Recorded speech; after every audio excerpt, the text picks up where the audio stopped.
할렐루야. 주 예수님 은혜 안에서 평안하셨습니까? 오늘은요, 구약성경 신명기 23장에서부터 25장까지의 말씀인데요. 먼저 신명기 23장 말씀부터 보면은요, 여기에서는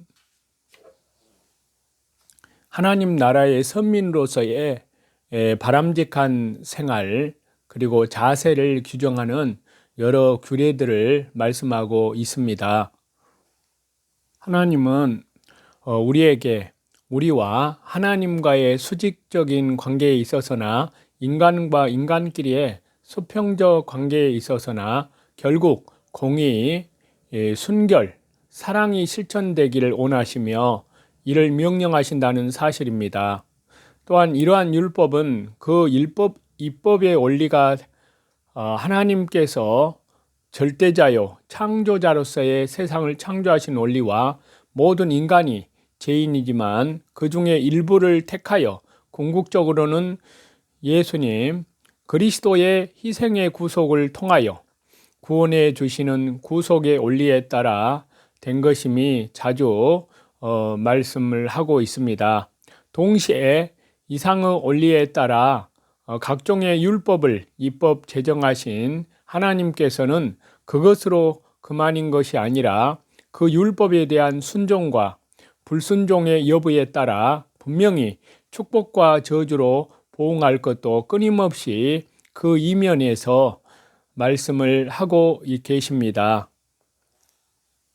하나님의 백성으로서 견지해야 할 합당한 생활 규범에 대해서 교훈하고 있는 이 말씀은요, 여기 신명기 23장에서 백성들의 성결과 공의에 입각한 삶을 강조하는데요.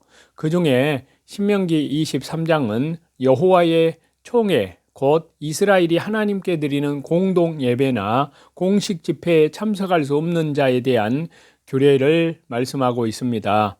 그래서 첫 번째는 신랑이 상하거나 거세 되어 남자의 생식 기능을 할 수 없는 자는 총회에 참여할 수 없는 자로 말씀을 하고 있습니다. 그 다음에 불법적인 성관계로 태어난 자, 그 다음에 암몬 족속과 모압 족속, 그 다음에 에돔 사람과 애굽 사람은 여호와의 총회에 참석할 수 없음을 규정하고 있습니다.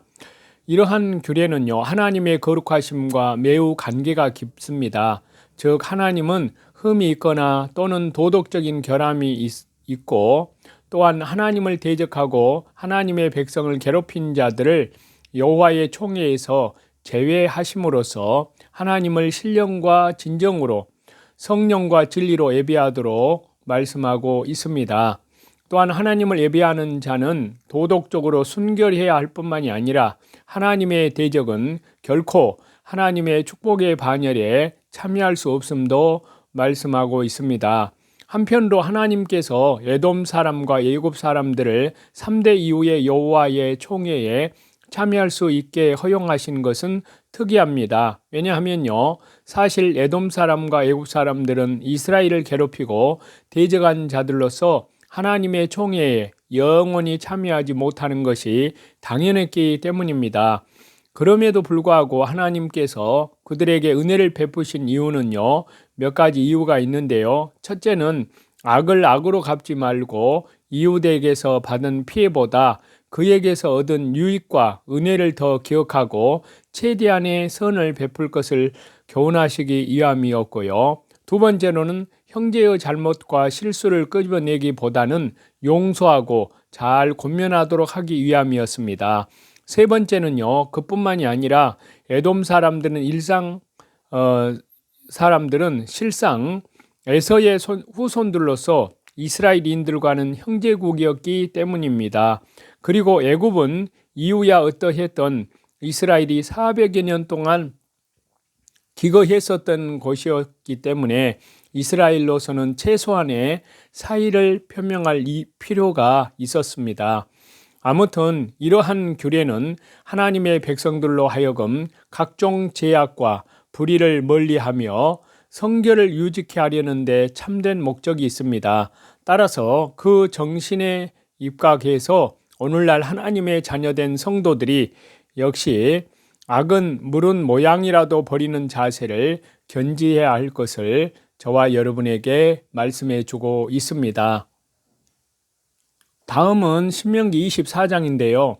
여기에서는 선민으로서의 바람직한 생활 자세를 규정하는 여러 규례들에 대해서 말씀을 하고 있습니다. 여기 신명기 24장에서는 이제 이혼 규례에 대해서 말씀을 하고 있는데요. 결혼은 하나님께서 두 남녀를 짝지어서 한 몸이 되게 하신 제도이기 때문에 원칙적으로 결혼한 부부가 다시 둘로 나뉘는 것은 옳지 않습니다. 그럼에도 불구하고 인간 사회에서는 그 내재된 죄로 인하여 불가피하게 이혼해야만 하는 경우가 있습니다. 본문은 그 불가피한 경우를 아내에게 수치되는 일이 있을 때로 한정시키고 있습니다. 즉, 여기에서는 남자가 아내를 취한 뒤에 수치스러운 일을 발견했을 때는 이혼 증서를 써주고 이혼할 수 있다는 규례, 이혼한 여자는 다시 재혼을 할 수 있다는 규정, 그리고 이혼하여 다시 남의 아내가 되었던 여자는 어떤 경우에도 다시 전 남편과 결합할 수 없다는 규정을 언급하고 있습니다. 한편으로 여기에서 수치되는 일이 무엇인지는 정확히 알 수 없습니다. 그러나 간음은 아닙니다. 왜냐하면 간음죄는 사형에 해당되었기 때문인데요. 그렇다면 그것은 다른 사람이 볼 때 객관적이면서도 충분한 사유를 의미한다고 볼 수 있습니다. 아무튼 남자가 부인과 이혼하고자 할 때는 반드시 이혼 증서를 써 주어야만 했습니다. 그런데 그 근본 취지는 이런 이유가 있었는데요. 첫 번째는 무분별한 이혼을 막고, 두 번째는 여자의 인권을 보호하고, 세 번째는 이혼당한 여자가 다른 사람에게 간부로 취급되는 것을 막기 위한 조처였고요.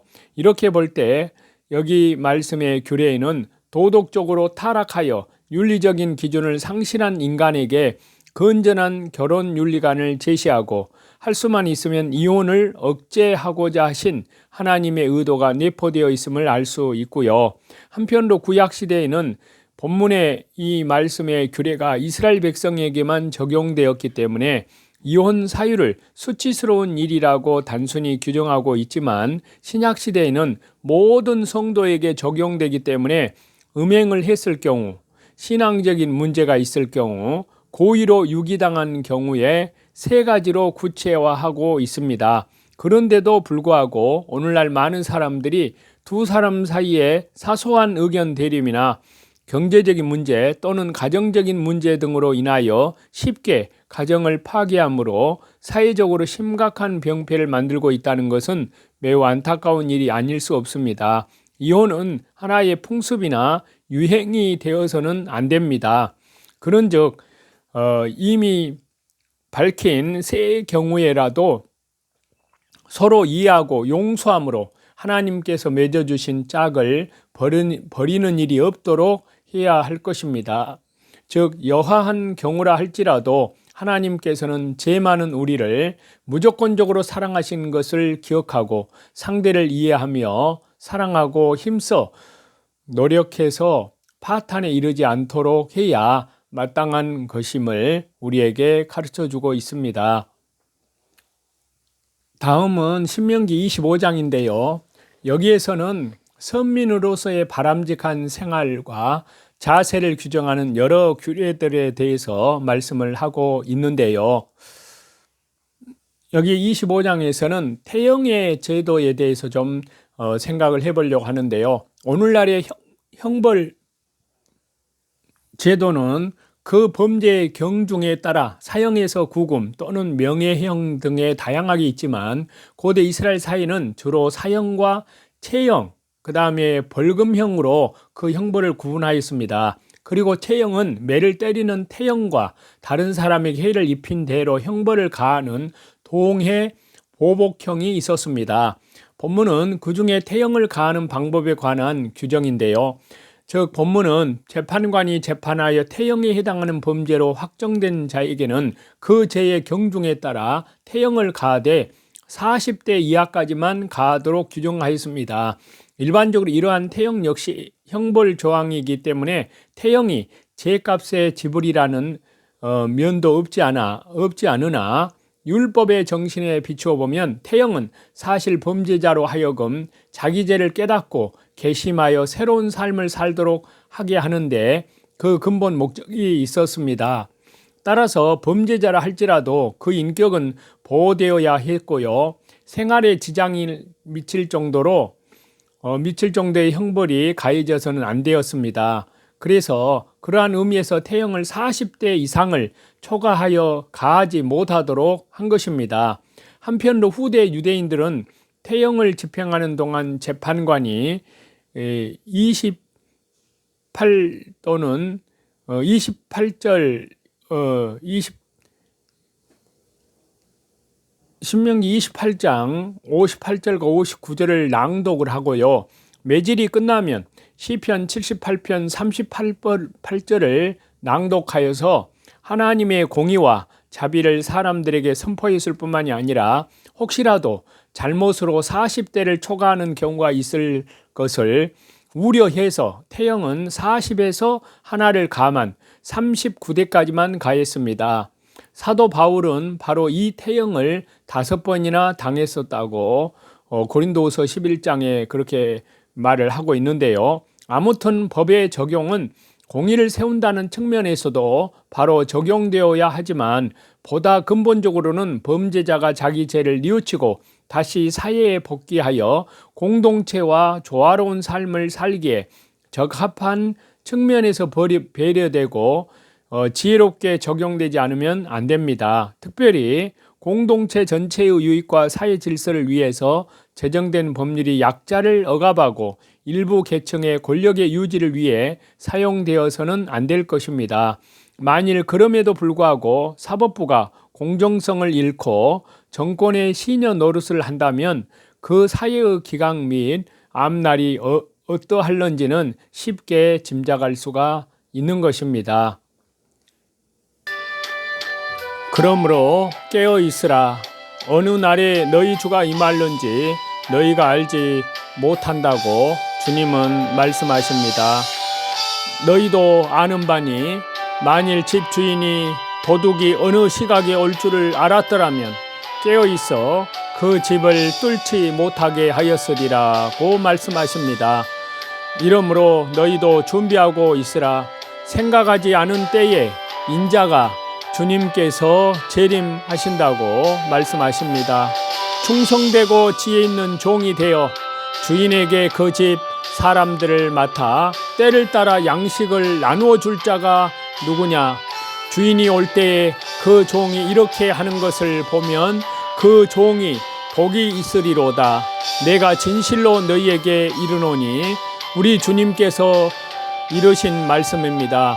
주인이 그의 모든 소유를 그에게 맡기리라고 말씀하십니다. 만일 그 악한 종이 마음에 생각하기를 주인이 더디 오리라 하여 동료들을 때리며 술 친구들과 더불어 먹고 마시게 되면 생각하지 않은 날 알지 못하는 시각에 그 종의 주인이 이르러 엄히 때리고 외식하는 자가 받는 벌에 처하리니 거기서 슬피 울며 이를 갈리라 라고 말씀을 하십니다. 자, 여기에서는 몇 가지 중요한 진리의 말씀을 저와 여러분에게 말씀해 주고 있습니다. 그 중에 첫째요, 우리 주님이 다시 오실 시간은 그분의 백성들에게 감춰져 있다는 사실이고요. 두 번째는 주 예수님께서 오실 정확한 시간을 알 수 없기 때문에 우리는 늘 항상 날마다 깨어서 기다려야 합니다. 세 번째는요, 우리 주님은 갑자기 그분의 백성들조차 생각지 않은 시간에 오실 것이라고 말씀하십니다. 네 번째는 충성되고 지혜 있는 종은 주님이 돌아오실 때까지 주님의 사람들에게 때를 따라 양식을 나누어 주는 사람이라고 말씀하셨습니다. 주님이 오셨을 때 자기 일에 충성을 다하고 있는 자는 큰 상을 받을 것입니다. 다섯 번째는요, 주인이 더디 오리라고 생각하는 이는 악한 종입니다. 그는 우리 주님이 다시 오시는 날 수치를 당하게 될 것입니다. 우리는 본문의 말씀을 통해서 신부로서의 성도의 자세에 대해 생각해 보았습니다. 미천한 피조물인 저와 여러분, 우리가 하나님의 사랑을 입는 신부로 여겨진다는 것은 더할 수 없는 영광입니다. 그러나 우리가 신부로서 온전히 단장하지 못하고 다른 신을 섬기거나 다른 것을 사랑하여 음행을 범한다면, 그리고 악한 행실과 생각, 그리고 악한 말로써 우리 스스로를 더럽힌다면 하나님의 은혜를 멸시하는 처사가 됩니다.